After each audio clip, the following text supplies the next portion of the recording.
Düzdür, Ramazan ayının çoxu keçib, çox hissəsi keçib. Amma ən xeyirli hissələri qalıb, ən fəzilətli gecələri qalıb. Yəni Ramazan hələ bitməyib. Ramazan hələ bitməyib. Əksinə Ramazanın ən xeyirli gecələri, ən xeyirli günləri qalıb, sonu qalıb. Və bu günlərdə nə etmək lazımdır? İbadəti, itaəti, ictihadı çoxaltmaq lazımdır.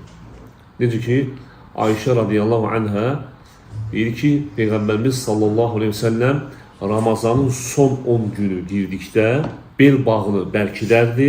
Nə deməkdir bel bağını bərkidərdi? Yəni, bu hədisi şərh edən alimlər deyirlər ki, bir şərhə görə, yəni qadınları ilə yaxınlıq etməzdi. Başqa bir şərhdə deyirlər, yəni ciddi cəhdlə ibadətə başlayar. Necə ki, məsələn, bir insan bir işə ciddi cəhdlə başlayan nə edir? Belini bərkidir. Yəni, bel bağını bərkidir ki, işə başlasın.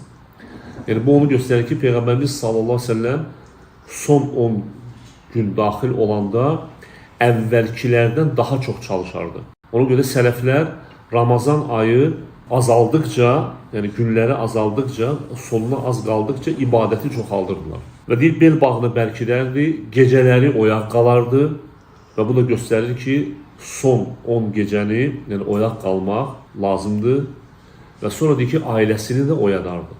Və ayqaza əhləhu, ailəsini oyadardı. Yəni bu da göstərir ki, insan yaxşı olar ki, əgər ailəsini də təşviq eləsin, rəğbətləndirsin, oyatsın.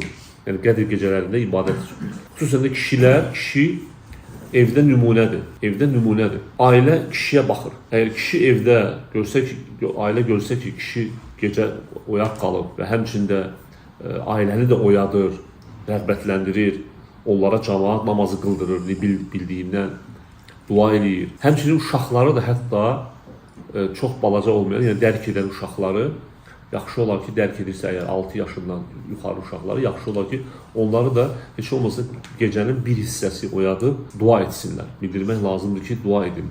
Bu gecələr mübarək gecələrdir ki, uşağın yaddaşında qalsın.